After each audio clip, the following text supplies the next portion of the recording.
Bonjour et bienvenue dans cette nouvelle vidéo. Ça faisait un petit moment que je ne vous avais pas proposé de nouveaux sujets. Aussi aujourd'hui, je vous propose d'aborder un thème très intéressant, le stress oxydatif. Vous en avez très certainement déjà entendu parler, et quand on parle de stress oxydatif, on parle aussi d'antioxydants, et vous allez voir, c'est un sujet que je vais très largement aborder dans cette vidéo. Alors, tout d'abord, qu'est-ce que le stress oxydatif? En fait, c'est un processus naturel qui se produit dans notre corps. Nos cellules, en respirant, produisent des molécules instables, dont vous avez déjà certainement entendu parler, les radicaux libres. En anglais, on les appelle les ROS pour Reactive Oxygen Species. En fait, c'est des réactifs à l'oxygène.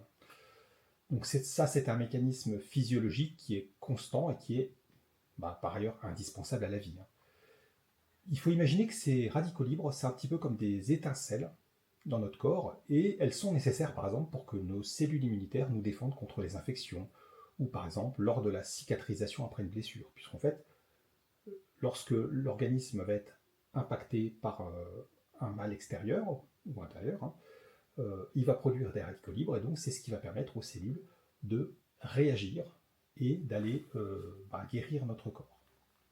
Donc l'organisme dispose en quelque sorte de ses propres pompiers internes pour éteindre ces étincelles au travers de différents systèmes enzymatiques dont le bon fonctionnement dépend notamment de la présence de minéraux comme le zinc, le sélénium, le manganèse ou le cuivre. Le problème qui peut se poser, c'est lorsqu'il y a trop d'étincelles et pas assez de pompiers. Et donc c'est là que le stress oxydatif va devenir entre guillemets incontrôlable et va causer des dommages, notamment dans certains types de cellules, puisqu'en fait, l'accumulation excessive de radicaux libres peut altérer nos structures cellulaires. Ça peut concerner les lipides, les protéines et même notre ADN. Et donc, c'est cette altération qui va fortement favoriser des processus comme la cancérogénèse, donc la formation de cellules cancéreuses. Et puis ça va aussi, par exemple, contribuer au vieillissement accéléré des cellules. Donc, dans les faits, les radicaux libres sont considérés comme étant la cause de très nombreuses maladies humaines, dont le cancer fait partie. Alors, quand on parle de stress oxydatif, on fait bien évidemment le rapprochement avec le stress chronique, notamment, donc le stress psychologique, puisque ce stress psychologique va activer la production d'hormones de stress, comme l'adrénaline, la noradrénaline et surtout le cortisol. Des niveaux excessifs d'hormones de stress peuvent favoriser l'accumulation de dommages à l'ADN, et donc ça va dégrader certaines protéines clés et donc favoriser la cancérogénèse.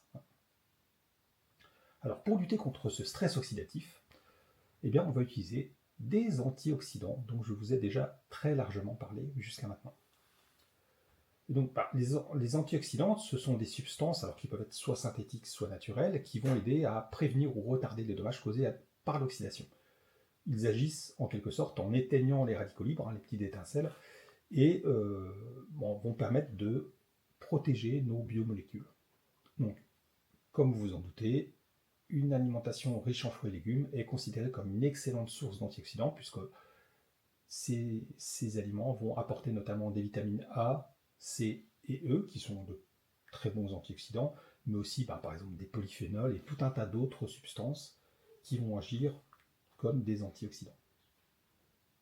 Alors, il existe deux types d'antioxydants qui vont agir de différentes manières. Vous avez certains antioxydants qui vont retarder et empêcher l'initiation de l'oxydation, c'est ce qu'on appelle les antioxydants primaires, et vous allez avoir d'autres antioxydants qui vont ralentir l'oxydation en piégeant les radicaux libres, et ça, c'est ce qu'on appelle les antioxydants secondaires. Comment on fait pour savoir si tel ou tel aliment contient des antioxydants? Alors pour ce faire, les scientifiques ont inventé un indice qui s'appelle l'indice ORAC. Alors ORAC, ça signifie capacité d'absorption des radicaux dérivés de l'oxygène. Et donc ça, c'est un outil, c'est une mesure qui va permettre de déterminer le pouvoir antioxydant d'un aliment. Plus cet indice ORAC est élevé, plus l'aliment est riche en propriétés antioxydantes.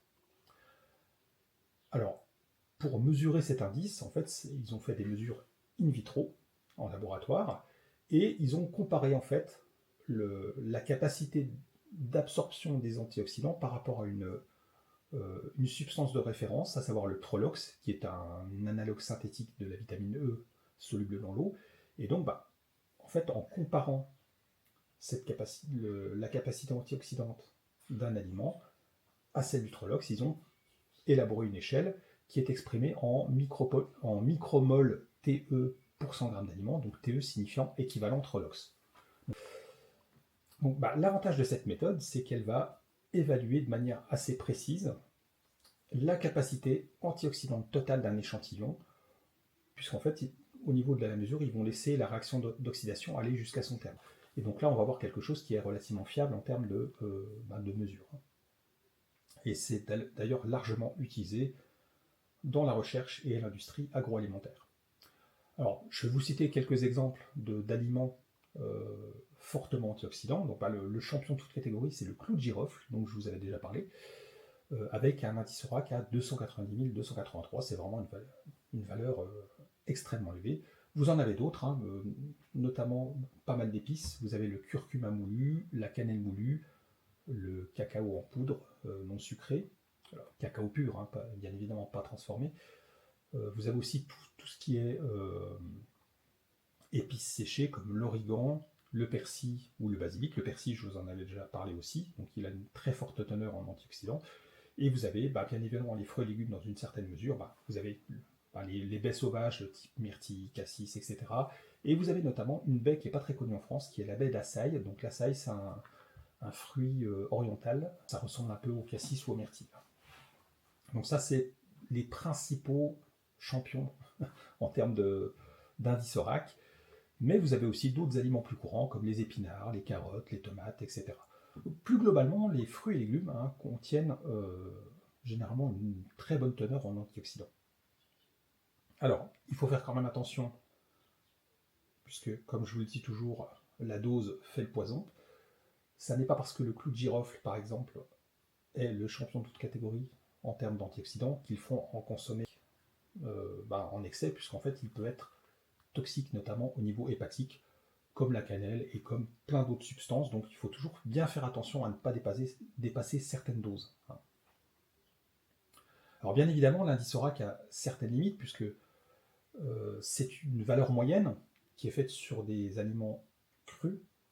Et donc, les capacités antioxydantes peuvent bien évidemment varier selon le mode de préparation, si les aliments sont crus ou cuits. Et puis, ça va aussi dépendre de la biodisponibilité au niveau de l'organisme, puisque, comme vous le savez, une mesure in vitro ne reflète pas nécessairement ce qui va se passer très clairement au niveau de l'organisme. Donc, ça reste néanmoins un indice de référence qui est très largement utilisé, comme je vous le disais, dans la recherche et l'industrie. Et ça va permettre quand même de classer les aliments, en quelque sorte. Tout ça pour dire que, au niveau de l'alimentation, privilégiez essentiellement les fruits et légumes et n'hésitez pas à utiliser des épices, puisque de manière générale, ce sont les aliments qui apportent le plus d'antioxydants dans notre alimentation. J'espère que cette vidéo vous aura éclairé sur le stress oxydatif et sur les antioxydants. N'hésitez pas à commenter, à me dire ce que vous en pensez, et puis si vous avez des tips, des trucs et astuces en termes d'alimentation pour maximiser les apports en antioxydants dans votre alimentation. Je vous remercie et à très bientôt pour une prochaine vidéo.